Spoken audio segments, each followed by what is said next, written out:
Virtual Racing School was developed to provide support to the next generation of sim racers. No matter if you're a rookie or veteran or what car or track you'll be racing, our goal is to provide training every step of the way.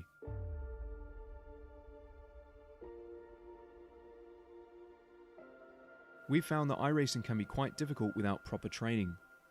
There needed to be a way to prepare for on-track racing.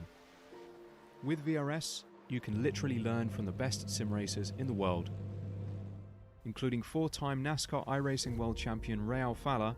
And Ray Alfala is a 4-time champion of the NASCAR Peak Antifreeze iRacing Series. 3-time iRacing Grand Prix World Champion Martin Kroenke. Martin Kroenke becomes a 3-time world champion. Rallycross World Champion Mitchell de Jong. Mitchell de Jong is now champion for the iRacing Rallycross World Championship Series. And many other top sim racers. Data packs include everything you need to start learning. Our World Championship coaches create the data packs by setting a hot lap or a series of fast laps for you to compare, analyze, and replicate.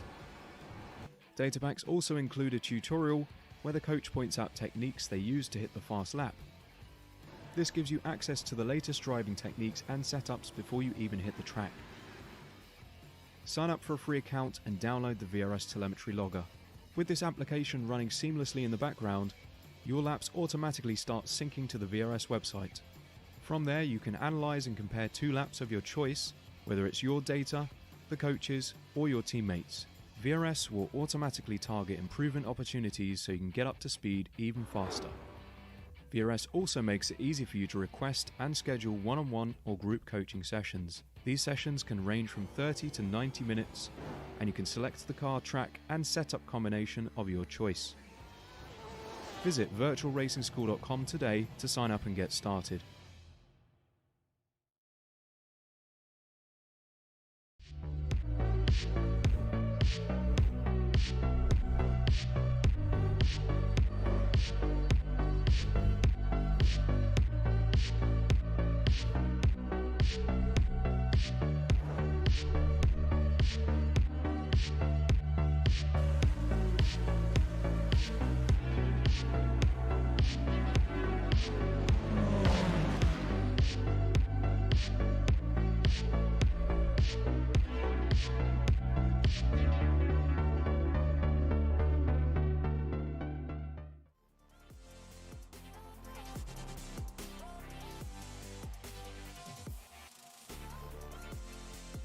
Good evening and welcome to the Apex Racing League Mazda MX-5 Cup broadcast live on the Apex Racing TV YouTube channel.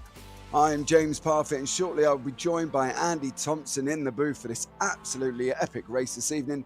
And as always, we have the amazing Samuli Kaimo in the production booth. Now, Oulton Park, an integral part of the fabric of the British motorsport scene for more than half a century. Oulton Park is one of the world's most picturesque and challenging road circuits.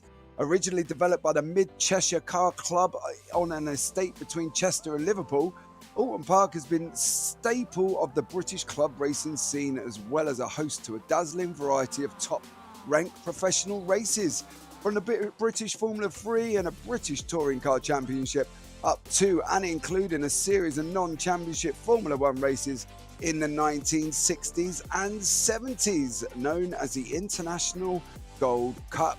Now, tonight we are at the fabulous Oulton Park International, and then into November on the 1st, it will be the classic Spa Francorchamps circuit. Then on the 8th will be our Oran Grand Prix. The 15th will be Road Atlanta. Then we're on to the Hockenheim on the 22nd of November. Then finally, it will be Laguna Seca on the 29th of November, where we will crown the 2021 champion. So let's bring in Andy into the booth. Andy, welcome in. Hi James, thank you very much. No worries. Andy, last week we saw an absolutely epic race at Mount Panorama. And now, with Roberto Ferrari missing out on 2 wins due to that long Conrad straight, with a hilltop straight this week and no chicanes, could we see a repeat of last week? I think we very could do, because I mean these cars are very strong in the slipstream, and that we're taking them chicanes out of that back straight coming down hilltop. It's an extremely long straight, all the way from Cello corner turn 5 all the way down to Knickerbrook 7, but that's actually a fast right-hander if you can get it right. So you could actually be going near enough flat out all the way up to turn 9, the water tower, and turn 10 Druid corner. So an extremely long straight, but there is some technical terms in there, so you've got to be very brave to go through there. But expect to see some slipstream in action going up there, that's for sure. Yeah, exactly. Now, you mentioned the fact that we aren't having the chicanes in tonight's race. You know, from a driver's point of view, the first 2 laps, really, to be able to get that nailed right-hander, you know, at the end of the straight, it's going to be quite tricky for these drivers, isn't it? Yeah, it is. I mean, you can't really go 2 by 2 wide in there if you want to do it. We probably will see it tonight. There's one real fast line as we watch there, Jamantis going a little bit wide coming down into that corner. It's a technical corner and you've got to hit it right. If you don't, then you could very much spin the car, go out onto the grass onto the right hand side, and there's a very inviting barrier that's welcoming any drivers that ventures out that way. So it's an all or nothing corner, really. You've got to be brave and strong to go into it to get it. And the part they're coming around now as well, turn number 4 to coming into the Shallow corner is a very tricky one. That turn 4, it's literally flat out, but like again, if you hit that grass on the outside, expect to see some spinning cars there, certainly on the first lap where you're going to have the cold tyres. Yeah, exactly. I did a little test lap round here, and as I said earlier offline, like, you know, the first lap was scary with literally no grip whatsoever. Now, obviously, we've got the championship standings, Andy, are going to pop up on screen very shortly. Give us a brief rundown of what we got happening in the championship at the moment. We're at the midway point, so, you know, 4 races to go. Let's see where everybody's at. Yeah, definitely. Obviously, as we can see at the top of the championship, Roberto Ferrari, 88 points against his teammate Enrico Musumeci in second place. He's been imperious in most of the rounds. Obviously, a bit unfortunate in the last round in Mount Palomar, as you said, leading with only 2 corners to go, and unfortunately got overtaken in the first 2 races on that Conrod straight. So, obviously, wants to be putting a bit of pay to that action, but you know, he hasn't been out of the top 3 really all season and winning the majority of the races that he has been in. So he's sort of taken over the mantle where he did in the first series and just carried it on. Arias Jamantis not that far away now from Enrico Musumeci, and Pavel Simonek is just a little bit further off the pace than our Season 2 champion. The top am in the overalls is currently sat in 6th place, which is Victor Lewandowski, and he obviously leads the amateur championship. Now, this championship's a lot tighter, as we can see on the points. 469 for Victor Lewandowski. Russ Fowler just behind him on 444.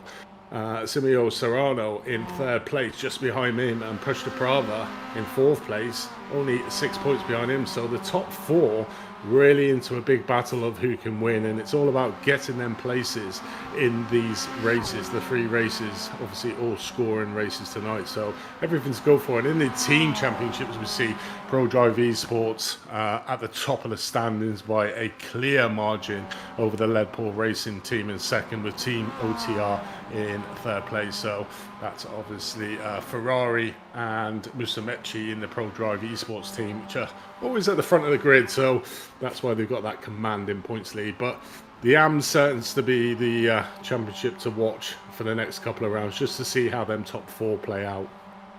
Yeah, I think as well, Andy, the interesting thing about the AMs is obviously 3 winners from 3 races last week as well. So, you know, guys, if you are here and you keep an eye on the AMs, because they have been absolutely sensational so far. Now, Andy, obviously we've got the format for this evening. Why don't you run us through the format for this evening's race? Yeah, so the format for tonight's race, guys, is a drive-through after 16 penalties, and then a drive-through every 8 incidents after that. Qualifying is 10 minutes, and then we have 3 15 minutes races. The first race is obviously ordered by the qualifying, as we can see on the screen at the moment. Race 2 is the results of race 1 with a 12-place inverted grid for race number 2. And race number 3 is the results from race number 2 and inverted 10 positions. So adds a little bit of spice, does the inverted grid. So the guys that win the race have to then fight through the rest of the field to try and get back up there. But as we sort of seen in the previous round, Ferrari just seems to be able to get to the front of the grid with relatively ease. So it'll be interesting to see if he can do it again tonight. Yeah, I think that's the thing with Oulton Park is there's a lot more places that you can kind of stick your car up, as we see on the right hand side as we go. Both Ferrari and the 2 cars in front are very side by side. Now that's obviously a corner that you're really going to jeopardise your racing going 2 by 2 through there, aren't we? Yeah, definitely. As we saw there, we're on board here with Roberto Ferrari. He manages to catch up because the 2 cars in front went side by side into Knickerbrook turn 7, which is obviously a bit of a treacherous. You both get offline, you have to slow down, and basically if a car's following behind, there's a perfect illustration here. You're just gaining speed all the way down this back end straight and coming up to the start finish. So, it's good. It'd be good to get your car out on your own and not be fighting through anyone on that corner, that's for sure. Yeah, as we've seen from the last few races, Ferrari puts himself into positions throughout, obviously qualifying and stuff, and then just kind of comes back and battles his way back through. And the reverse grid doesn't really seem to phase him. He was unlucky last week with the 2 races that come down to the Conrad Straight. But I think to be fair, Barth, I can't really see past Roberto winning the championship this year, Andy. I don't know what your opinion is of it. I mean, it's going to take something of a legendary drive from here on out from somebody else in the championship, or to have an absolute disaster for himself. We're not even halfway through the championship, and he's already got an 88-point lead in the championship. I would have thought Simonek might have given him a little bit more of a battle, but it seems to be the battle for that pro at the moment. Even though it's very early and anything can still happen, it's very much over that second place, because he's just Mr. Consistent is Ferrari in these races. So I'd expect to sort of see the same again.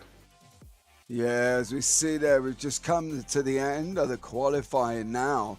We're just waiting for the cars to grid up. So, Andy, why don't you take us through the grid for tonight's first race?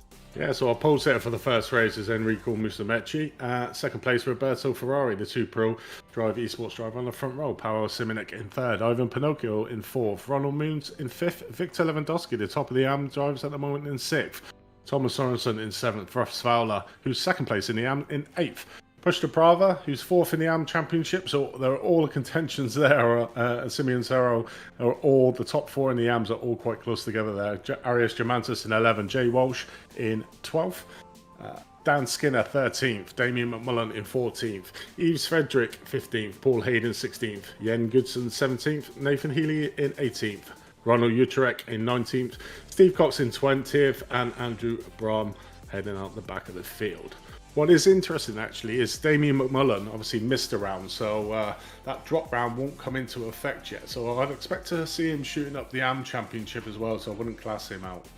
Yeah, I think, to be fair, this track brings such a different style of racing to what we saw in Mount Panorama. It's a lot more open. You haven't got the tricky one by following the car in front mountain section. And I just think that we're going to see an absolute epic battle from all of these drivers across the 3 races. And if anybody's here, do not leave. Grab your drinks, get your popcorn, sit down and enjoy, because tonight it is going to be absolutely epic. So we're just waiting for the last few cars on the grid, waiting for them to appear. But Andy, I don't know about you. If I said to you, Andy, pick a winner, who would you go for tonight's race? Ferrari's on the front row. Yeah, it's gonna have to be Ferrari, isn't it? Gotta be, innit? So we've got some drivers in the pits, but we are going to be green very shortly, and we are away for round 4 of the MX5 at Oulton Park. We've got Musumeci in the lead at the moment from Ferrari. As we come down into the first corner, we're all making it round there at the moment very cleanly. Yamantis takes him wide, runs wide a little bit, jeopardizing his exit coming down into turn 3, which is Cascades. We're going to be hard on the brakes. We're going to be going left, and there you go. We're around that corner. It's going to be a slippery one going down into the quick left-hander there, and on we go. Andy fairly clean at the moment. Yeah, definitely. We saw Ivan Pinocchio getting a little bit wide, but these MX-5 cars are quite forgiving if you do manage to get your cars on the grid. So they're really fast left-hander there of turn number 4 as they come into the Shell Oil corner, turn number 5, which is a banked corner. So expect to see some overtaking a little bit later on as we see, a bit of movement there at the back through Pravda and Jamantis. So Jamantis must have messed that corner up slightly, and we've got Skinner on the inside of Pravda now coming up the hilltop for the first time. An extremely long straight, so these cars will be hitting near enough their top speed coming down this straight. And then obviously you've got the tight right-hander coming down as we watch Dan Skinner trying to get up on the inside of Pravda, managing to get the move done, but going out very wide. Dan Skinner's off. We did say about the hairiness of 2v2. Too wide coming into Knickerbrook there. That's not something that we would recommend at the beginning here, but we did say it was very close, and there was Dan Skinner taking that little tap and a little bit of a runoff onto the side there, but we've still got Musumeci in the lead at the moment. Ferrari in second, Simonek third. Pinocchio is an amazing 4th overall leader of the AMS at this moment in time. Ronald Moons is in 5th as well. Victor Lewandowski 6th. Thomas Sorensen 7th, Russ Fowler is in 8th, Yamantis in 9th, and Damian McMullen is in 10th at the moment. We see Prada there coming up behind Damian. He's Dan Skinner, sorry. He's got Prada coming up behind him as we head down into the Cascades and carry on for the next lap now. It's been I was expecting, Andy, a lot more chaos and carnage, but to be fair, we've got sort of calm and respectful going on these first few laps. Yeah, I think the drivers understand that obviously the first couple of laps of the year, you've got to let the tyres warm up. There's no point in doing the big yeets or anything like that on the first corner, because we've seen it in previous round where it not only ruins your race, it ruins the person that you hit as well. So the drivers have been a lot more respective, but I'm pretty sure that this is going to heat up from here on out, being that the tyres would have warmed up now, the brakes would have warmed up, and now they get the big long slipstreamers where on board with Arias Jamantis coming up the hilltop, coming down the very fast benders. So we'll see. You can see the power of the slipstream. It's not too bad, but the car in front does have a slipstream as well. So we see this right hand. You've got really brave, literally taking all the coast kind of great move there and great corner there from Jamantis, but getting a little bit slowed up there by Fowler in front of him, but still managing to stick it on the inside coming into Druids. And being quite tight, but he should have the speed coming out there. That inside line is where you want to be. You do not want to be on the outside of Druids, because that will compromise your speed, as we see Jamantis coming down here. Still side by side. Should get the move done here into the last corner, and does nicely. So great move there from Jamantis to move up to 8th place. Yeah, as we saw there, we got Yamantis who's made that move, and he's up into 8th place at this moment in time. As we head round into turn 2, we've got Ivan Pinocchio and Pavel Simonek right close to each other, 0.12 at the moment. As we head down into Cascades, the fast left-hander before we head out onto Lakeside and then round Island Bend and down into Shell Oils. As we see them now, there's a little bit, you've got to be careful of your little bit of an off-track coming onto that last bit. There you go. As well, you've got to be very careful. We've still got Musumeci in the lead. Ferrari's tucked up nicely right up behind him at the moment in second place as they're coming down into Shell Oil's corner. You're going to be hard on the brakes in second gear, rolling it round and then onto the throttle midway through the corner. That's going to be your best way to get the exit out that you need. As you can see there, Simonek is climbing all over the back of Pinocchio. We'll stay on board with these two for a minute as we head down into across Hilltop and heading down into Knickerbrook. And as we've seen earlier on with Dan Skinner, it doesn't work going 2x2, so we're going to send that. Oh, there's a touch there. I think Simonek touched Pinocchio and said Pinocchio absolutely flying off as he plummets down the order.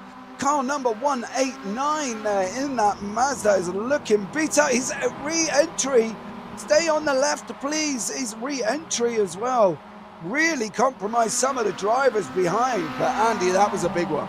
Yeah, definitely, as we go on, watch a replay here. So we can see Simonek literally right on top of the bumper of Pinocchio, and it doesn't pay well when you're coming into a corner where you've got to brake. You don't know when that car in front's going to brake, and unfortunately it didn't look like it was much of a tap, so it might be some netcode issue in there. But what it did do is sent Ivan Pinocchio well off into that barrier. As we said at the start, you know, that is a treacherous corner, and if you get it wrong, you will be seen about. We saw Dan Skinner do it the lap or 2 laps before, and basically managing to save it. But one thing Ivan Pinocchio did do well there, his car was heavily damaged. He was on the racing line, but tried to get off it as soon as he could. That could have caused a massive pile up there into that corner as we saw the cars behind him, but he managed to get it to the outside of the track on there as we rejoin the battle here for first place, with Ferrari now a lot closer to Musumeci. These two obviously are teammates, so there will be like, another accident there with Lewandowski coming around Shell Oils. It'll be interesting to see, we get replay, see who we've got involved in this at the moment. But that was Victor Lewandowski on Shell Oils corner. As we're going to be seeing and coming into Shell Oils, we've got car number 110, Thomas Sorensen, right behind her, and Yamantis as well. Russ Fowler's in there, but it was Thomas Sorensen with the tap on Lewandowski, and then gives him a little kiss on the way past as well to move him a little bit further. But that has dropped Lewandowski all the way down into 11th overall and 4th in the class. Now we've got Serrano, who's going to be looking at Lewandowski and thinking, I want a piece of this. He's ahead of me in the championship. Serrano's going to be going round into Clay Hill and the water tower, down into Druids at this moment. He's tucked up right behind Lewandowski. It's going to be interesting now as we see the top, within the 2 protagonists to the top 4 in AMS, really close together. And of course in front we've got Prada, McMillan and Russ Fowler as well, who rounds out the top 4 in the AMS. It's going to be an interesting 7.5 minutes, Andy. Yeah, definitely. I mean, Victor Lewandowski was doing an amazing job at the front there, and at one point he had the fastest lap of the race at, what was that? It was a 140, I think it was a 143 was his fastest lap that he's done. So he was doing a sterling job, and unfortunately got tapped there, coming into the Shell Oil corner of turn 5, and it's just plummeting him down. Currently still sat in 4th place and still has all his main protagonists around him. Obviously we see there on screen we got Serrano in 12th place just behind him, Pravda in front of him in P10, and Damien McMullen in P9. So these two really having a good battle at the moment. And like I said, Damien McMullen wasn't in the top half of the grid, but he did not attend one of the rounds, so when the drop scores get applied, he will probably be moving up into that battle. But certainly a big one there as we watch Jamantis taking Moons there for 3rd place. So Jamantis on a bit of a charge. You know, he's come of age recently in whatever championship he's been in. He used to be he was always a very quick driver, but he wasn't a very safe driver. He tended to have a lot of spins in championship, but he seems to have sorted out whatever that issue was, and now he's being more competitive, and we've seen him in previous rounds in this actually doing a really good job. So up to 3rd place at the moment, Moons and Sorensen trying to take Moons on the inside, managing to get it done around turn number 1, coming down the long straight, coming into Cascades. Oh no, that's the start-finish straight, got it wrong again. Yeah, I see Tom Sorensen there, car number 110, coming up behind Ronald Moons, 169. Now we head down through the first corner and say you go off wide there. It's quite a long, you know, you've got an off track, and Skinner in the background definitely would have got one of McMullen as well, because you can't put 2 wheels on that curve because you will pick an off track up. And you don't want to be doing that every single lap because that will rack up your incidents. To see Thomas Sorensen, Russ Fowler, Pavel Simonek on the track there at the moment. Russ Fowler is at the back of the 3 between Moons and Sorensen, coming down into Shell Oil's corner. It's going to be hard on the brakes, 2nd gear. You're wanting to roll it round and get a good exit out, but we see Ronald Moons there as well. Yamantis is in front at the same time as we head down into the long hilltop, full throttle all the way down, up over the hill. We see Ronald Moon closing in on Yamantis. We've got Sorensen closing in on him, and Russ Fowler closing in on the back. Unfortunately, it looks like Sorensen is having a blink around. Unfortunately, it's going to put off Russ Fowler because you're never going to really know where to make the move. Just in case it disappears, come back on in front of you. and that's going to throw you out. It's going to bring a bunch of apprehension to Ross Fowler there with a car blinking like that in front of him, Andy. Yeah, definitely. It's something you don't really like when you're in iRacing, not knowing where the car is in front of you. But he's having an excellent round at the moment, top of the AMs in P6. Obviously, profiting a little bit from Lewandowski's slight accident with the driver in front of us as we see him disappear again. But what this will do will close up the championship even more. So Lewandowski's 24-point lead in the AM championship will be cut by a significant margin at the moment, because Fowler currently in 6th place and Lewandowski all the way down in 11th place. So we'll be making up some valuable points over Lewandowski. In fact, all of the top guys that are in there are actually just in front of Lewandowski. So some valuable points to be made, profiting from Lewandowski's slight incident earlier on. But as we see here, the big train, we got Germantus with Moons just behind him. Then we got Sorensen with Fowler, and we've got Simonek now on the back of Fowler as well coming into the fray. So these 5 cars having a little bit of a battle, but I'm pretty sure that blinking Sorensen car in front of Fowler will be certainly putting him off. And as we can see, he's just staying off the back end of him slightly, which has obviously let Simonek now close up. Yeah, as they head down Hilltop at the moment, Ross Fowler has got Pavel Simonek right up behind him. I don't really want to say that there's going to be a move into Knickerbrook, as I think Simonek has got a little bit more of a sensible head on and is not going to be looking at making that move. However, Clay Hill, Water Tower, Druids are great opportunities to stay really close coming in, which will give him the long run down into Lodge. And then obviously he's got the option there to take the inside line at the moment as we go on with Simonek tucked up behind Fowler. Now I'm expecting him to pull out. There you go, he's pulled out. He's going to be looking and looking and looking. Russ knows he's there. So he head round Druids, and down onto the start-finishing straight. That opens up now the first corner for Simonek to really try and put Fowler under pressure. He's hoping to take that inside line, which I believe he has done. And he makes the move stick into turn 1. But I'm going to call it now, Andy. I believe he probably set him up a few corners back in Druids there to be able to make that move into turn 1. Yeah, definitely. You want that inside line for turn 1. He did set him up really well. Stayed alongside him coming out of down there, coming down into Druids and into Lodge corner. Managed to keep that inside line coming up the start-finish straight and getting the move done. If you've got that inside line for the first corner, you're 9 times out of 10 going to win the position, because you're putting the car that you're alongside just slightly out wide, which means it's cutting the speed that he can actually go into that first corner. But what we're watching now is a fight for 8th place between Dan Skinner and Damien McMullen. A pro-am battle here going quite well with Damien McMullen just nicely tucked up behind Dan Skinner. Obviously we saw Dan Skinner going off round the end of this straight on the right hand, managing to save it. Probably ex-rallycross driver must be, because he saved it really well. We've got Damien McMullen trying up the inside, don't want to be doing that. Managing to just tuck in behind him, but just letting Dan Skinner know as his teammate there, somebody else trying to get up the inside of him, of Knickerbrook. So yeah, people trying to go too wide into that corner doesn't really fit, guys. No, it doesn't. As we can see, Soriano at the moment, he's in 12th place, coming behind Paul Hayden, made the move into Knickerbrook as they head down into the Lodge corner. As we still see Musumeci and Ferrari coming down into turn 1. It'd be interesting to see if there's a message from Ferrari to Musumeci. These guys are teammates, and obviously with Ferrari taking the lead, as we see in real life racing, you know, we just need James on the radio.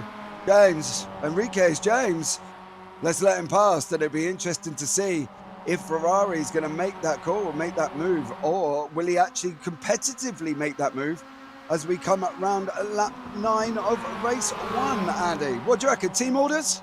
I don't think so. Do you know, if I was Ferrari, I'm 88 points ahead of the championship. The guy that's nearest to me is my teammate in front. He's the one that's going to need the most points to be able to pull away from that third place. So the two teammates could play each other here and give Musumeci the lead. Although, you know, take nothing away from Musumeci, he's a very quick driver, and he's been really good driving. He's got the fastest lap, I believe, at the moment at 1:42.97. So he is the faster man on track. But, you know, Ferrari should just tuck up behind him. Oh, we see a car off there on the right-hand side.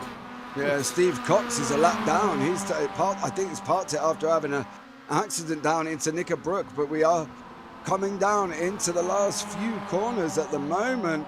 We're going to be heading down into Lodge very shortly. And this is Ferrari's opportunity. He's looking, he's sticking his nose out. He's not going to make the move. But I believe this is going to be the win for Musumeci in race 1. Ferrari in second as they come across the line. It's going to be, that was Musumeci taking the win from Ferrari. Yamantis is coming across the line in third. Simonek, Moon, Sorensen, Fowler, Skinner as well. There he is with McMullen up beside him. And then obviously you can see Hayden, Prada, Sariano, Goosens, Lewandowski, Healy, Van Uytrek, Brahma, Fredericks, Pinocchio, and Walsh, Andy. Well, to be fair, that was a fairly calm race, wasn't it? Yeah, it wasn't too bad. But a quick shout out to one of our sponsors, Virtual Racing School. If you want to improve your on-track performance, then head over to virtualracingschool.com, where they have 50 plus data packs for road and oval racing. They have setups, awesome track guides, data analysis software, and one-to-one coaching. So head over to Virtual Racing School and see one of the many packages that they have got available to you. So yeah, always want to improve your iRacing. But yeah, great race there in race number 1. Yeah, as we see the results, we've got Musumeci in first, Ferrari in second, Yamantis third, Simonek fourth, Moons fifth, Sorensen sixth, Fowler seventh, Skinner 8th, McMullen 9th, Hayden in 10th, Prada in 11th, Sariano 12th, Goosens 13th, Lewandowski 14th, Healy 15th, Van Uytrek 16th, Brahma 17th, Friedrich is in 18th, Pinocchio unfortunately down in 19th position after his accident there, and Walsh in 20th, and Steve Cox in 21st, 1 lap down. So there you go. Straight into race 2. Straight into race 2. All you need to know, guys, about the grid at the moment is your Soriano is on pole. Prada's in second. Hayden from Team OTR will be in third. McMullen fourth. Skinner fifth. Fowler sixth. Seventh. Sorensen eighth. Moon. Simonek ninth. Yamantis in 10th. And after that is Ferrari and Musumeci coming through the field. So it's going to be interesting to see them. But we are race 2. Straight away, the lights are red. And we are go again here at Oulton Park. Race 2. Soriano is in the front at the moment. Prada's in second, McMillan's third, Skinner's fourth. He's coming up into the Skinner's on the outside going into turn 1. That's not really a place that you want to be. If you can take the inside line at turn 1, gives you a safety. As we see an off in the back there as well. That was a spinner in the back. I'll have to say, I think it's Friedrichs is going down the orders, which possibly could be him, but we'll try and get a replay of who that actually was taking the dive off, I believe, as well. So that's going to be an interesting one as we head down into Cascades and Shell Oil Corner and into Island Bend. Prada is up behind Sariano as we come down into Shell Oil's corner.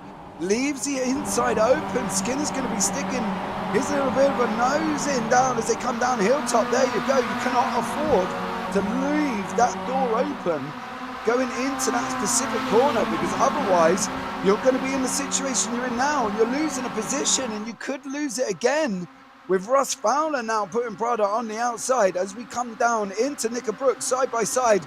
We've seen this before in race 1. Is this going to work? There's a little bit more respect there, Fowler and Prada, but that's put Prada under jeopardy. Unfortunately, at the moment, Prada is kind of a meat in the middle of the sandwich. He's sliding backwards and backwards and backwards from the start of the race. You see McMullen's gone up the inside as well. Yamantis is up. Oh, there was a crash there. Prada, there was a lot of people in there, guys, at the moment. As you can see, Prada's there as well. McMullen's there, Fowler's there. The car of 1, 2, 3, which is Simonek. He's involved as well. I wonder if that Sorensen is also in there as well. And that is absolutely huge. We'll try and get a replay, which is coming shortly. There you go, as we're heading down into Druids. We've got McMullen on the inside. He's tagged Fowler. Yamantis there, Prada's there, Simonek's there. And I believe Musumeci was involved in that as well. I think he got round with just a little scrape, but that's car 1, 2, 3, Simonek. 110 is there as Sorensen. And that really slowed the rest of the field down as they headed down into Druids there, Andy. And it looks like, though, to be fair, looking at that, the two people that initially started that contact are still on the track, which is a good thing, I suppose, in McMullen and Fowler.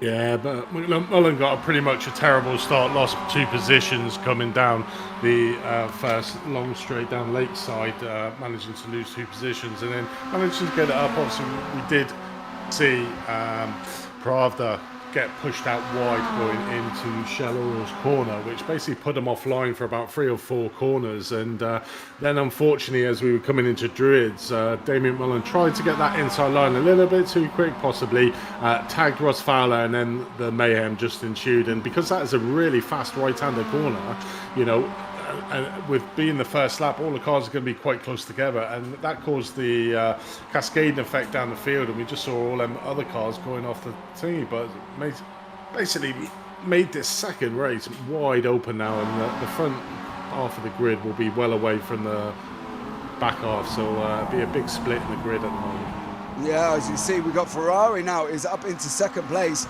Soriano Yamantis is tucked up right behind Ferrari as we come across the finish straight, heading down into turn 1 at the moment with Dan Skinner. Ferrari in second, Yamantis is in third.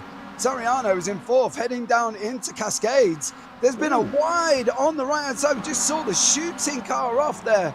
That's a number, who is that? Yen Goosens, I believe, has taken a big line in turn 1.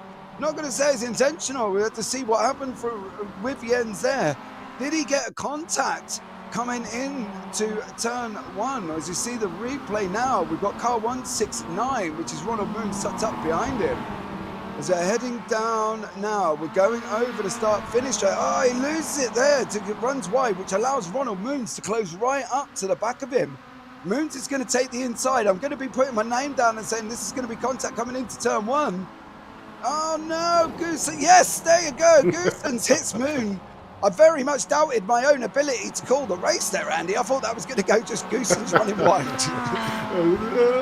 Yes, yes. He says in the it was like a big sigh of relief from the commentator. As we see Van Uytrecht there as well. He's Jay Walsh, Van Uytrecht, and Steve Cox, coming around. Nick Brook heading over to Clay Hill Water Tower at the moment. They'll be going down into Druids.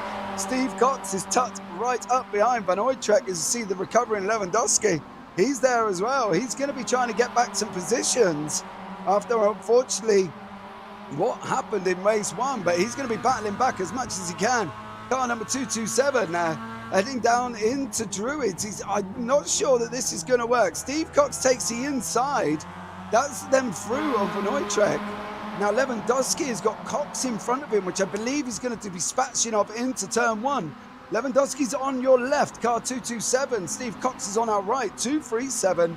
This is no, we've seen this just a lap ago, boys. This has got to be kept clean as we head down now into 2 and round into Cascades. Lewandowski's kind of got it all to do. He's battling well, but he's got to be trying to make these positions, Andy, isn't he? He's kind of too long behind Cox now. He wants to get past him and get on to the next one. Yeah, we saw him coming down into Lodge Corner there. He had to brake because he managed to get past Van Uytrecht behind him, but Cox obviously was on that inside line of the corner, so he had to brake quite hard to obviously not go into the back of Cox, which compromised some of his speed coming down that start-finish straight, which helps Cox maintain that position coming round turn 1.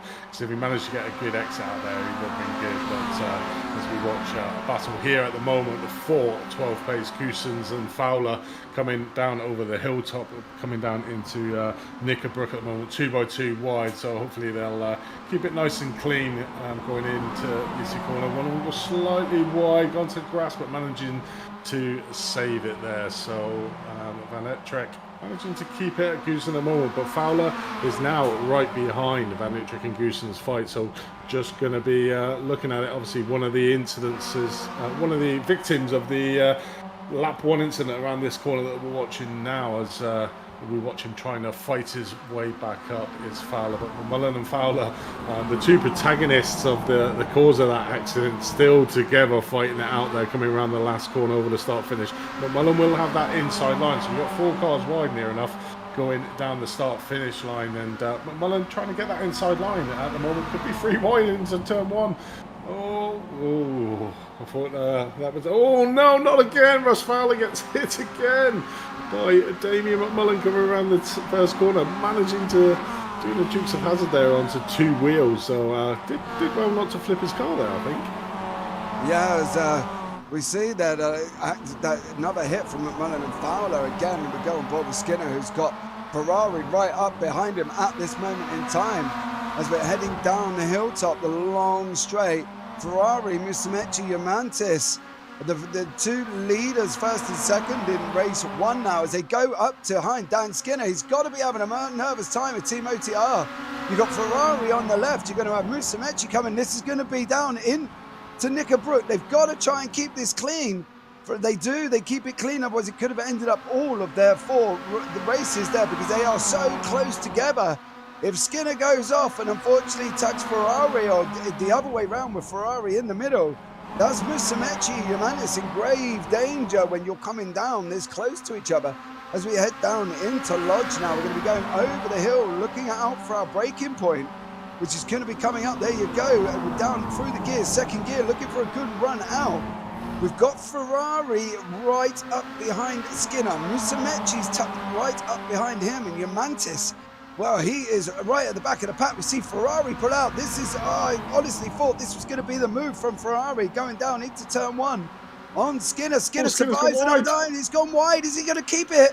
He kept the position, but only at the moment as we're heading down into Cascades. That was absolutely crazy driving from Skinner. Kept it on track, kept it straight, which would have been gripping the steering wheel, Andy, for dear life to hold that one.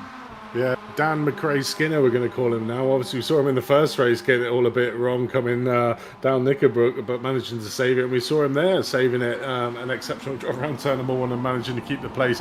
Just riding his luck really hard at the moment is Dan Skinner at the front with Roberto Ferrari just nipping at his heels. You know, this is probably an ideal opportunity here, tucked right up behind him. We'll get that slipstream coming up and we should see him again pulling at us, but Dan Skinner doing really defensive job, just pushing him really far, as we can see there, onto the inside, and that's where you don't want to be for Knickerbrook. And Dan Skinner moving out to the wide, but I think this is where Ferrari is going to get the move done. Dan Skinner on the outside, just giving him the space at the moment, but you got Musumeci just behind him, so Dan Skinner tucks in behind Roberto Ferrari and takes second place. So Ferrari takes over the lead of this race at the moment, and we've got 5 minutes left of this second race. I mean, where does time go? Yeah, we're flying by. As you see there, Ferrari take Skinner. That's going to bring Skinner into Musumeci's grasp at the moment. I know Musumeci's going to want to clear Skinner as well. It depends on how defensive Skinner really wants to take this to these guys. He's got to be looking at them inside line, Andy, down into, you know, he's got to be, you don't want to be on the inside for Knickerbrook, but unfortunately, if you leave it open with the experienced driver like Ferrari, as we see Musumeci sticking his nose out, Ferrari isn't afraid to take that move into Knickerbrook too wide. He will leave you space respectively, but it's down to you then to make sure that you can hit your braking point going into Knickerbrook as well. And that alone is tough in these cars, let alone when you're following somebody or you've got somebody up beside him to know where you can turn and where you can't turn going into that corner. Yeah, definitely. We know Ferrari is not adverse to making off-track moves, as we saw in Mount Panama for race number 3 last week. So if you give him a sniff of an opportunity for a pass, he will take that. But the one thing I am noticing is he's not getting away from Dan Skinner. Dan Skinner is still managing to tuck up nicely behind him, so should get a nice slipstream coming off here. So I don't think it'll be close enough for Knickerbrook, but what it will do is put him a lot closer to him going through Druids and coming out of that, the last thing down to Lodge, so could get that inside line, that vital inside line around Lodge, which gives you that nice slingshot effect for turn number 1. So we'll see how he plays out, but still these 4 managing to get away at the moment from Moons in 5th. As we can see, Moon's there just in the background coming around, but he's in a fight at the moment with Paul Hayden and Serrano, who's at the top of the AMS at the moment in 7th place. So having a good outing in this round at the moment is Serrano, profiting a little bit from some incidents from the AM drivers, but you know that's what the name of what motor racing is all about. You've got to take the opportunities when you can, and just make sure you drive a clean and consistent race, and you'll get decent points. But at the moment, just at the back of this train on 7th, so 5th place is within sights of Serrano at the moment, but you got Moons and Hayden at the front just battling it out as best they can. Not a lot of action between them, so we'll be pulling away slightly over 8th place Healy, but I'm pretty sure that it'll all start to come to blows in the next 3 minutes that we've got left of this race, so probably another lap after this. Yeah, as they come down through Cascades down into Ireland, Ferrari is in front, Skinner is in second, Musumeci is in third, Humantis is tucked up right behind him. As we say, we've got less than 3 minutes remaining on this, so it's going to be probably this lap, and maybe one more will be the last lap, where we will see who will be the round race 2 winner. As well, as you see Musumeci pulling out on Dan Skinner on the right hand side of your screen as you're looking at it at the moment. Skinner's on the inside of your door rubbing, going down into Knickerbrook. It's going to be held. There's that inside line. Skinner manages to take it. That puts Humantis up, right up behind Skinner at the moment.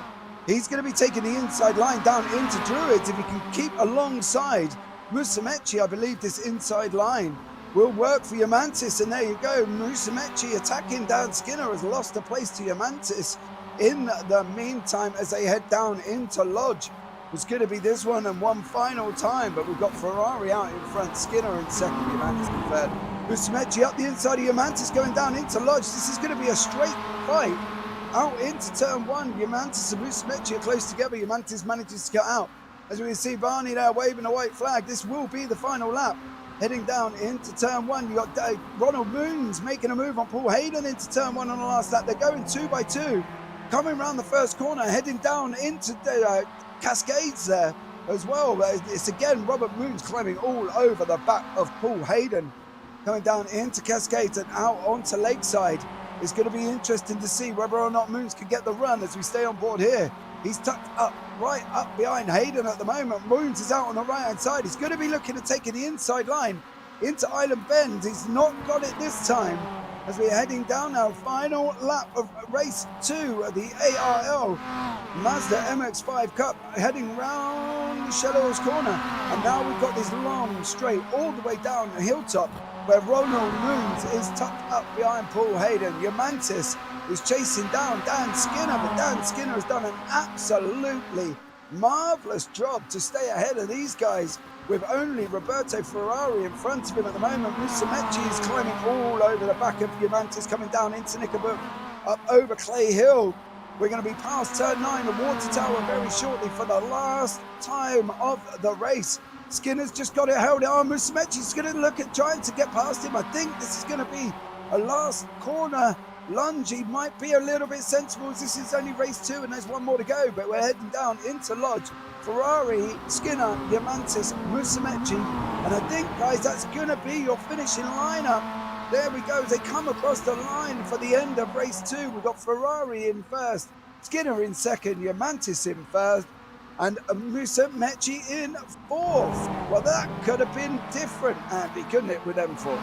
Yeah, it certainly could have. I mean, obviously we saw the move that Germantus made on Musumeci because he was trying to get past Dan Skinner, and as you said, Dan Skinner was doing an exceptional defensive job there and put Musumeci offline, and Germantus just basically nicked his pocket there coming into Druids and managing to get the move done. And then, you know, he was fighting him out with Germantus and Musumeci were fighting it out, and it gave Skinner that little bit of a breathing space to secure that second place. So Germantus there profiting from Musumeci trying to get past Dan Skinner too much and not watching behind where Germantus was. So a great overtake there from Germantus to take that last place on the podium in third place. Yeah, as we see the results. See if we can get a quick results of race 2 at the moment, see if they can flash up on our screen. But now we're going to be heading out in with race 3 very shortly. There's Prada, I believe he's just coming round. He's unfortunate as well, he's down in 20th at the moment in time. I was waiting for Prada to finish. Ferrari, obviously, got the win. And as you can see there's the race 2 results. We've got Ferrari in first, Skinner in second, Yamantis third, Musumeci fourth, Hayden fifth, Moon sixth, Soriano seventh, Healy 8th, Walsh 9th, Pinocchio 10th, Goosen's down in 11th, Lewandowski in 12th, Cox in 13th, McMullen 14th, Fowler 15th, Brahma in 16th, Fredericks in 17th, Bonoicek in 18th, Sorensen at 19th, Simonek in 20th, and Prada in 21st, Andy. Whoa. Yes. So one good thing, obviously Ivan Pinocchio's had pretty much a terrible 2 races, but the icing on the cake will be this third race for him, because he'll be the pole sitter for this. So he'll be out front. He'll be able to try and stretch his legs over the grid and try and get that little bit of a break. Obviously, we'll see Ferrari in the usual protagonists that we saw in that top 4 battle there, down in 7th, 8th, 9th, and 10th. So Pinocchio should be able to get a decent run out with a lot of AM drivers between himself and the rest of the field, but be interesting to see what happens in this third race. Yeah, as you see, we've got warm-up session popped up on the screen at the moment of 5 minutes. I think round 3 last week in Mount Panorama was, for some reason just got absolutely majorly competitive, Andy, and I just wonder if with the 2, I'm going to say the 2 clean races relatively, because we know in MX5 it could go a lot worse.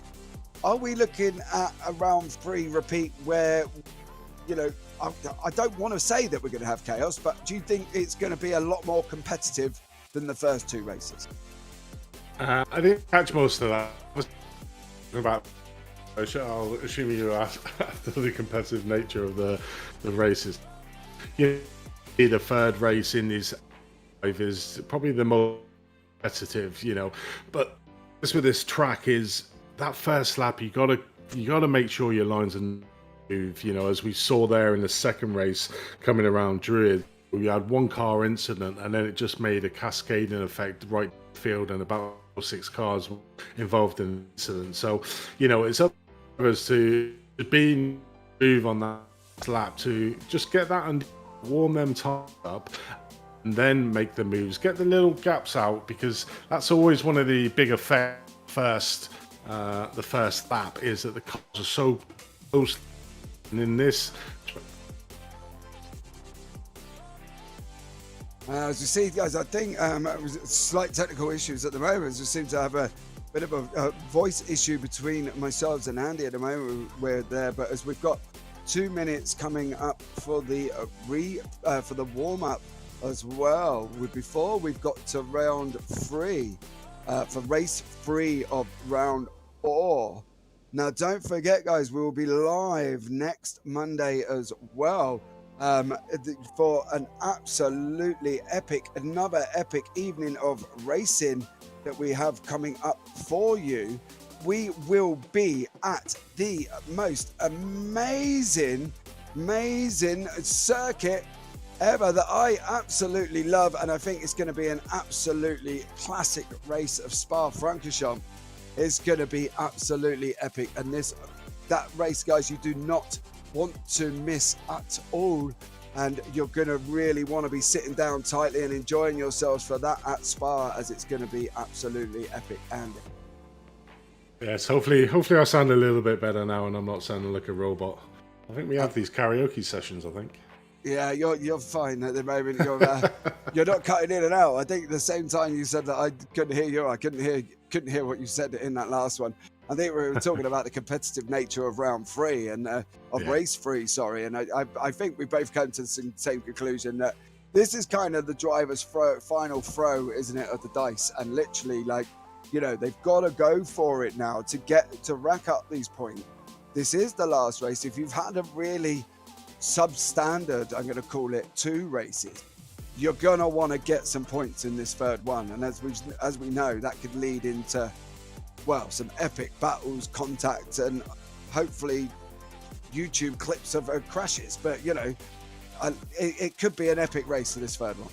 Yeah, definitely, and that's what adds to the spice, the reverse grids. It's a bit of chalk and cheese between the drivers. Some really love the reverse grid feature, some don't, you know, but what it does do is it certainly adds spice into every round that goes in, but certainly this last three, exactly as you said, you know, drivers that haven't really done that well and had unfortunate accidents or events in the first two races, they've got one last opportunity in throw of the dice to make amends. Yeah, as we see now, race 3.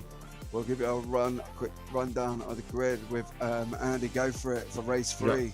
Ivan Pinocchio on pole position, Jay Walsh in second, Nathan Healy, Simeon Serrano in fourth, Ronald Moons in fifth, Paul Hayden in sixth, Enrico Musumeci in seventh, Ariel Schimantis in eighth, Dan Skinner in ninth, and Roberto Ferrari in 10th. Jan Goosens in 11th, Victor Lewandowski in 12th, Steve Cox 13th, Damien McMullen in 14th, Russ Fowler 15th, Andrew Brahm in 16th, Yves Frederick 17th, Ronald Judrick in 18th, Thomas Sorensen in 19th, Paolo Simonek in 20th, and Prosta Prava in 21st.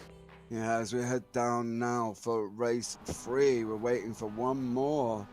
And Andrew Brahm will jump on to the starting grid so we can get this race underway. Pinocchio is out, he's currently in first place. That's going to be an absolutely amazing boost for him. He's not had a good 2 races, so hopefully he'll be able to keep it clean. As you see the lights, 4 lights, 5 lights. We are going to be green now for race 3 on the Mazda MX-5 216 there. That's Jay Walsh getting a big slide on. That's put out Soriano out on the left-hand side. That's also put Nathan Healy in front as well. Jay Walsh with a massive tank slapper coming off the line. That still, unfortunately, is put him back now into the field. He's down in third place. Currently looking at, he's been on the outside again. So he's got Ronald Moons has taken the position as well. He's got to keep it tight. He's probably under sheer panic at the moment because he's losing positions. Slipping down the order. And you've got Musumeci up behind him. Humantis up behind him as well. As you can see at the moment, we've got Ivan Pinocchio out front. Nathan Healy is in second place. And here is the Jay Walsh. Musumeci's taking a position now. He's sliding down this order. He's got to be getting his head back, settling behind Musumeci, Jay. Pick up that toe and settle yourself down because you've gone from second to fifth in a matter of corners, Andy.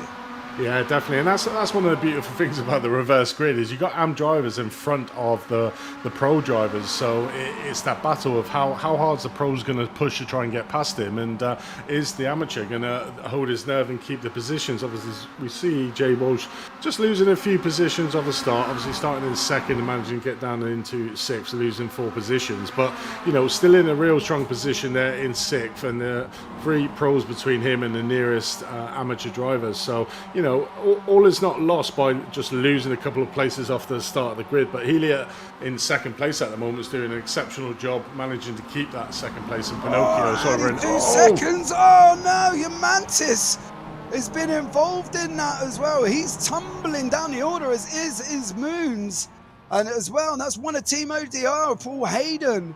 He's plummeting down the order as well. I think that was an inside touch. You see others dive into the pits there. We're going to be seeing the replay shortly. We're on board with Humantis at the moment. He's tucked up behind car 1769, which is Moons.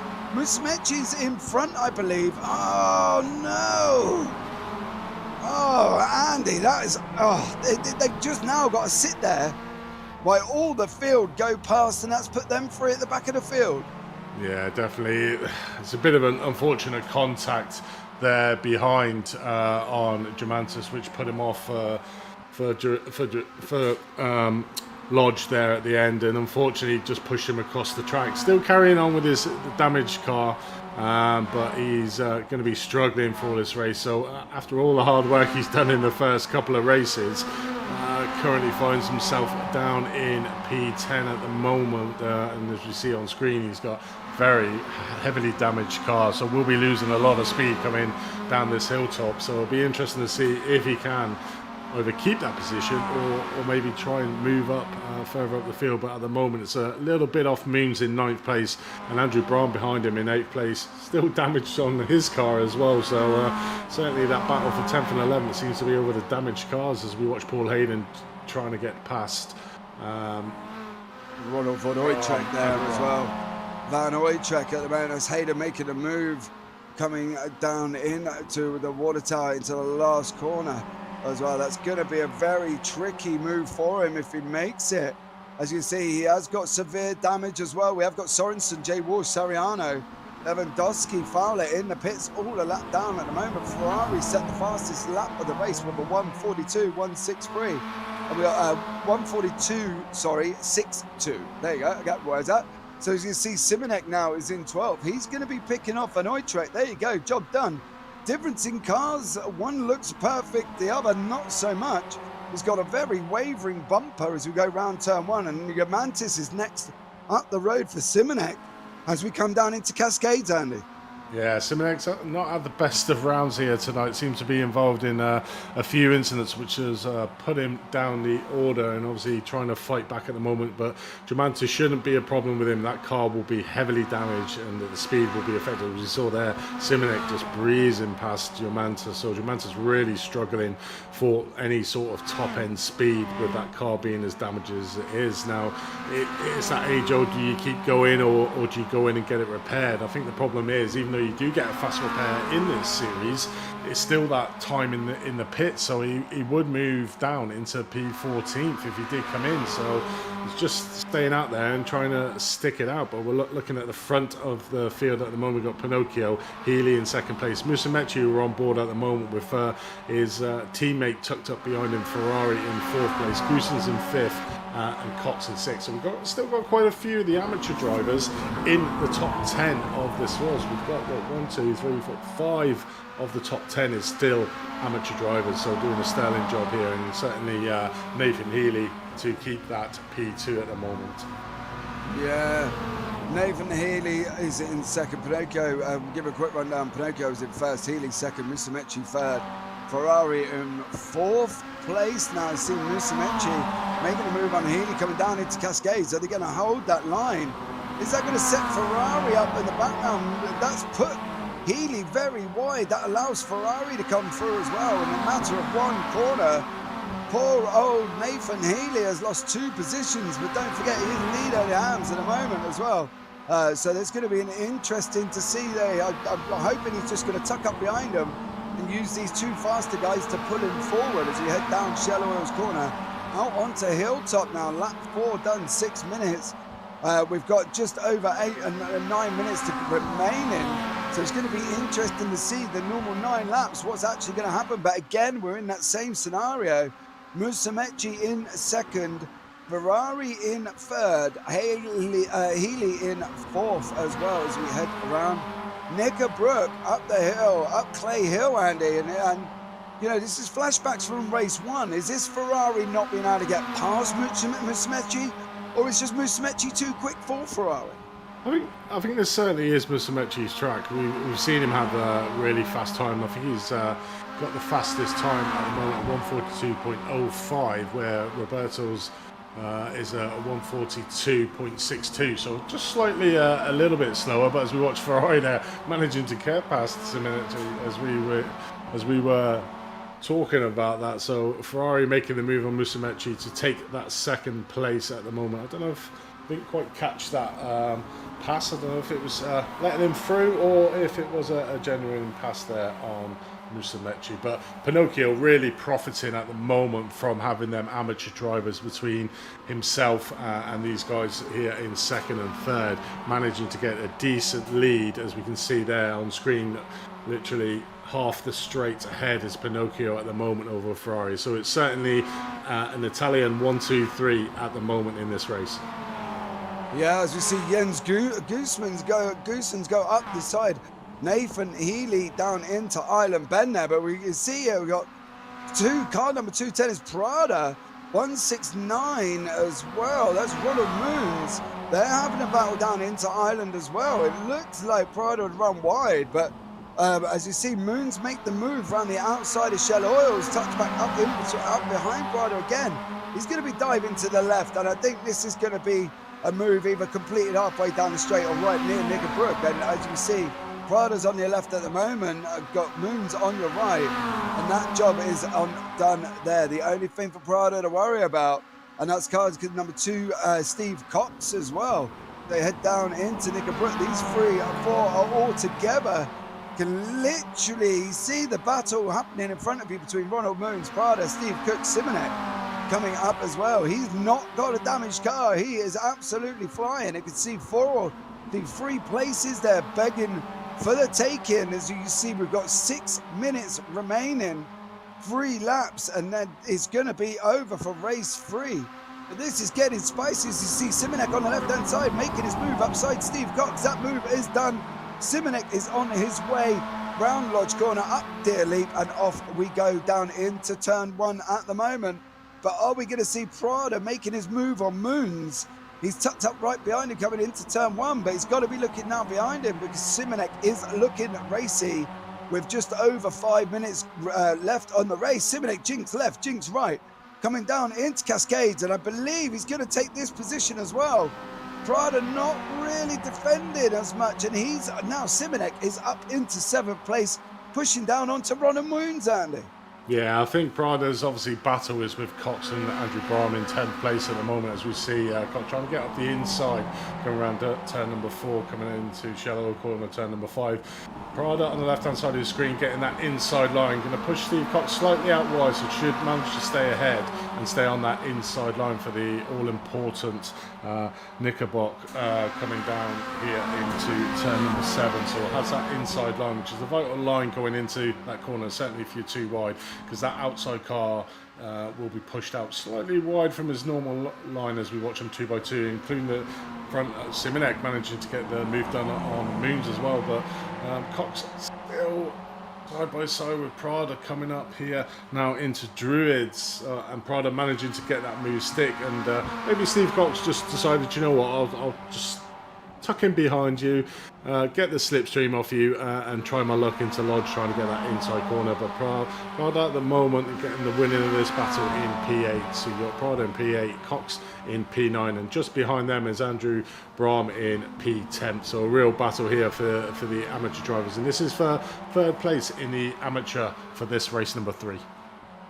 Yeah, as we see at the moment, we jump on board if we can with Pinocchio and Ferrari. They're not far apart in the front of the race as well. So they're going to be coming to loggerheads very shortly. There is Pinocchio. He's a little bit further back than I presumed he was going to be on my timing tower. I think my timing tower must have had a little bit of a flutter there, Andy, because it put Ferrari at 0.2 seconds back from Pinocchio. But clearly, it's more like 3 seconds. So there you go, my timing table on a funny moment as we go out onto Hilltop with Ferrari past it into 2nd place with Musumeci in 3rd, Goosens 4th, Healy 5th, Simonek now is in 6th and hunting down Healy, but he's got a big job to try and make that happen with just over 3.5 minutes remaining of this race. So it's going to be this lap and one more, and then that will be the white flag lap. As we see now, Musumeci coming up to Ferrari as they go in through Clay Hill Water Tower,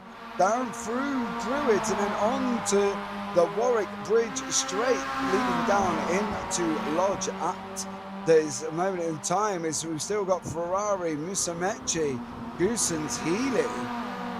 I wouldn't know which way to call it between these 4 coming into the last 3 minutes, Andy. No, definitely not. They're all quite close together. What it's doing is obviously Ferrari's just going to be mindful that he's got Musumeci right on his tail, and not only that, you've got Goosens and Healy that not far behind as well. So that is going to play into Ferrari's mind to say, right, okay, I need to be a little bit defensive, but try to get up on Pinocchio, which is obviously giving the advantage to Pinocchio at the moment. All he has to do is literally keep his lines. They are managing to pull him in slightly, but nothing. I think it was only about half a second of the last 2 laps that they managed to get him in. It's only 2.5 minutes, so only around about this lap and one more afterwards. So it's a bit of a tall order if Pinocchio can manage to keep on the track and keep his lines on the Ferrari. So certainly the battle for out on track is for this 2nd place at the moment. We've got Ferrari in 2nd, Musumeci in 3rd.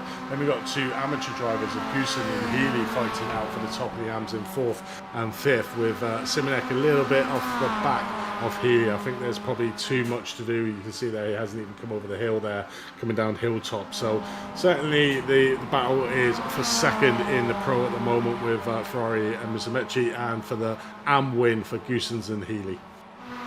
Yeah, as you see, Healy close right up the back of Goosens. He took a very different line through Knickerbrook, bounced that MX-5 up as we're heading down the long right-hander of Druids, heading down into Lodge at this moment in time. We're going to be Nathan Healy. We've still got Ferrari in front of Musumeci. These two are going to be line astern coming into the final lap at this moment in time. We've got number 262 on that right-hand side as well. That's not going to really affect these guys. Through they go into the final lap now, as we see Ferrari, Musumeci, Goosens, Healy, as well coming around the last lap. Pinocchio out in first place, away and done. Was this the race that we should have seen from Pinocchio for the first two, Andy? Because he seems to have come alight in this one. Yeah, I mean, I've always seen him in season 2. He was a very good driver, and I think unfortunately he hasn't had much luck in this championship so far. Always seems to be sort of get hit off or get a wide corner, which has put paid to his races. But you know, this is a true speed when he gets a free track in front of himself of how fast he can go, and obviously managing to keep that gap over Ferrari in second place. So pretty much we'll have this race 3 sealed up as long as he keeps his lines nice and clear. But certainly this battle for second place at the moment, heating up between the two teammates of Ferrari and Musumeci. It'd be interesting what they do. There won't be any stupid moves, I would imagine, being teammates, because there's nothing worse than taking your own teammate off. But certainly the battle behind as well for Goosens and Healy is heating up for the AM win here in race 3, which goes along normal trends there. Says we're going to have 3 different AM winners, it looks like, for the 3 different races. Yeah, it seems to be a trend that we're setting this season. Hopefully it will continue. As we see, Pinocchio is coming round the last corner, heading up over Deer Leap onto the start-finish straight. Runs wide, which is lucky he managed to keep it on there. He has a little showboating at the end. Pinocchio is your winner of race 3. Ferrari is in second, Musumeci third, Goosens fourth, Healy in 5th. So we see here the Victor Lewandowski, Russ Fowler battle as these guys are heading all the way down into Shell Oil Corner. These guys are still battling. It may be for 16th and 17th, but it's for 7th and 8th in class, guys, as well for the ARMS. Russ Fowler runs in very deep. Lewandowski looks at getting the run down hilltop, down into Nickelbrook. He tucks up in behind, trying to get the toe from the Russ Fowler in front of him. Are we going to be seeing him make this move? Fowler hugs the inside to put him off. I don't think Lewandowski is going to make any crazy moves, but you never know, and see what happens. Fowler takes much of the curve. Lewandowski takes a little bit more of a cleaner line as we head round Nickelbrook, Clay Hill, up the water tower. And then we've got long sweeping Druids onto the right-hand side. But I think this is going to be Russ Fowler keeping this position. Lewandowski just looks like he's almost settled in for that 16th position. And off he goes for the last time around Lodge Corner and off down the straightaway. He's just got to keep it on track, and that's 7th. That will put him 6th in class as well, and down 15th overall. But Lewandowski is 7th in class. Andy, just waiting for Sariano to come across the line, I believe. He is just heading over the line shortly.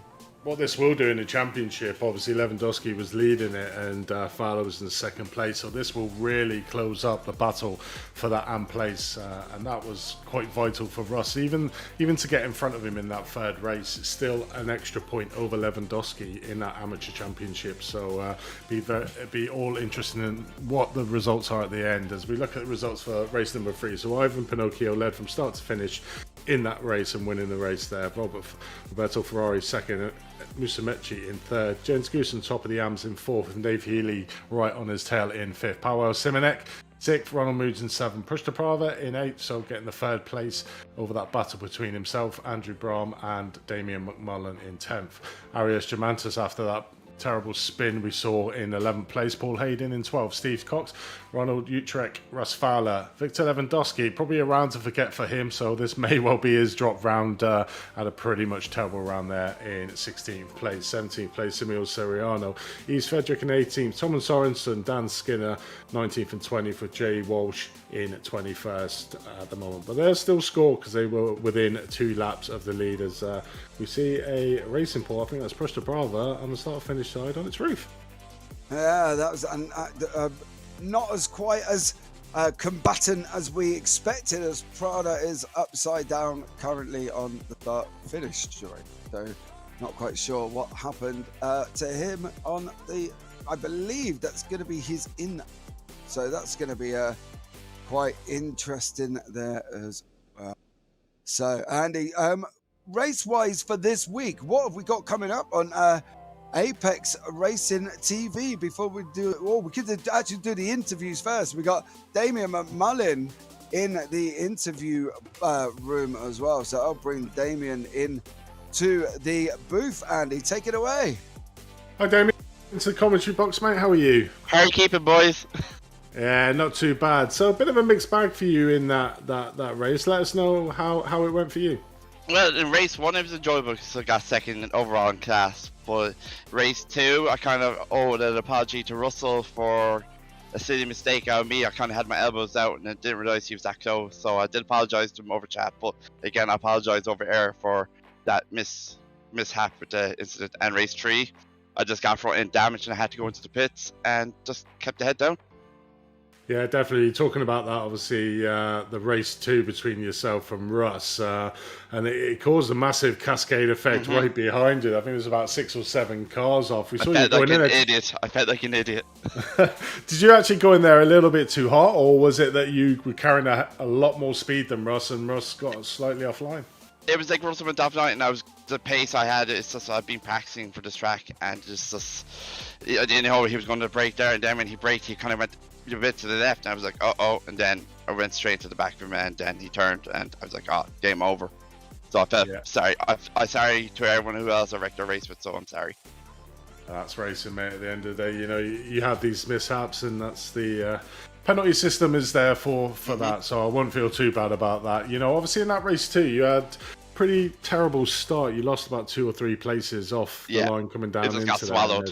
Swallowed. It got swallowed up on that, and managing to try and fight back there in the second race, but unfortunately that is. So you've had your drop round because you had that missed round earlier on. Yes. So, you know, at the moment you're a little bit off. I'm way behind. I'm at the pace at the moment, but I'm just here to enjoy myself and race with good lads, and wherever I finish, I'd just be happy. Yeah, but you know, when we get them drop scores in place, I think you'll be moving up the field. But you need to have them consistent races. Yes, and clean as well on my behalf. we're not going to dwell on that race too, mate. Not at all. So we've got Spa, which is going to be a very interesting track coming up in these cars. How are you looking forward to that one? Can't wait to see what the tow is going to be like, and just hope everyone is going to have a good time up around Spa. Yeah, definitely. So, well, thank you very much for joining us in the commentary box there, Damien. Obviously, a bit of a mixed bag tonight, but you're still in the hunt there, and I believe when the drop scores come in, you'll certainly be in the race in the top of the AMs again. But it's always good to have you in the commentary box. Is anybody you'd like to give a shout out to, mate? I just want to thank to all my friends and to my sponsors and my new sponsor, IMB Racewear, and I just want to thank them for coming on board. Great. Well, thanks for joining us again, Damien, and good luck for Spa in the next round. Thanks very much, Ad. See you next week. See you later, mate. So that was Damien McMullen there. Obviously a slight little incident in race 2, but had a pretty strong race 1, but mediocre race 3 coming mid-pack. So we got a couple of more drivers here, James. Who you fancy having a chat with? I want to find out what happened to Austin on the start-finish, on the end of the start-finish line. And then we'll pick out Nathan Healy. Austin, welcome in. Howdy, howdy. How's it going? How was your race? How did I get here? Race 1 was fine. I accidentally tapped Dan, but that was probably the least problematic thing that happened to both of us that entire race. Race 2, I want to forget. Race 3, I just went full-on American and just, well, avoided stuff. Yeah, we did see you get overtaken there. Was that your philosophy though? Was it you just sort of settling in and letting the guys go past you without putting up too much of a defense because you'd had a couple of a bad race in race 2? Yeah, it was don't really do anything stupid. Race 1 was pretty much the same thing. Race 2, I was immediately letting people by that I knew were faster than me. Unfortunately, when I was letting people by, people were being overly ambitious heading into an extremely fast corner and, well, caused a giant crash that I tried to avoid. And, you know, people don't respect the red lights at times. Race 3, I was just playing it safe. And I just see this wall of smoke in front of me. And I'm just like, there is nowhere clear on the track. So I just went through the grass. And, you know, I used to race Baja in real life. I used some of my skills that I learned in there. And let me tell you, that really paid off. And I took a little bit of, I think we're seeing it on the replay right now. I think there's 1, 2, 3, 4, 5, 6, 7, 8, 9, 10 cars maybe. And I just, yeah, I'm not dealing anywhere with that. Booyah, off-road racing, and yeehaw. You know, I took some tips from Andrew Thompson in the ARL Super Truck series, and you know, it really worked out. Well, that paid off for you though, because you had quite a good second overall in race 3. Now, tell me, how did you end up on your roof on the start-finish straight, please, sir? Trade secret. I was so happy I did a donut. Without spinning the tires, and you know, I'm American, I love my fast food. I'm just a little bit heavier on the left side. It was a right-handed turn donut, and you know, just flipped the car momentum. If we go to a live shot to it, it's hilarious. Well, there you go, man. Thank you so much for joining us. Is there anybody you want to give a shout out to tonight? I want to thank everybody at Leadpaw Racing, Hex, and Pan. They weren't here today. Both of them were not feeling the best. They're so fantastic to be around. They asked me last night, "Hey, how do you get the track? And how do you race this track well?" And I was so confused because I'm just like, I don't know because I never raced here. So I spent last night just figuring out this track and recording a video for both of them.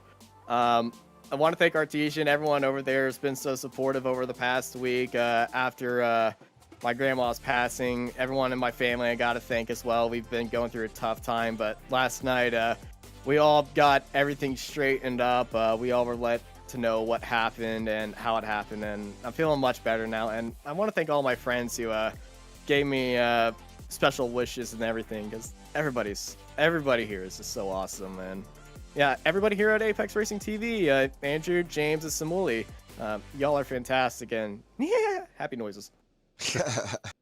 Just one, James, before you go, Austin. Did I hear right? Obviously, I can hear the driver chat as well. Did I hear you say "yeehaw" going down the lakeside on the grass doing a Ferrari move? Yes. Did I? I did. I did yell "yeehaw." I thought I did. I'm going to be enjoying watching the stream back. I usually don't watch them if my races are bad, but this one, race 3 was a highlight show. I think I was laughing. I was laughing so hard. My dad actually walked in. He didn't know. He usually knows I do something on Mondays. He didn't know I raced, and then he said to me, "Oh, so you're racing today?" I'm like, "Yeah." Well, at least you're chirping, mate. That's the main thing. Cheers for joining us, mate. Much better than last week. Thank you all for Cheers, putting guys. this on. Y'all have a great day. And you too, mate. Cheers. So, Andy, do you want to have a quick chat to Nathan Healy? He's waiting as well. We'll have a quick chat with Nathan. Andy, take it away.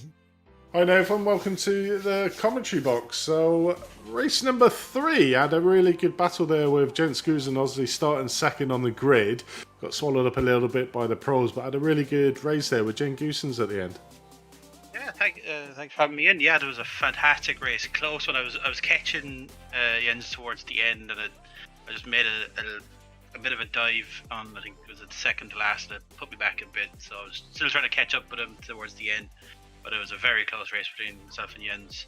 Yeah, we did get a little bit swallowed by the pros, but we kind of expected that. But I think we were able to pull away from the back rest of the pack by following him so tight. And I think when I looked at one point, there was like a 6 or 7 second gap back to the next contender. It was good.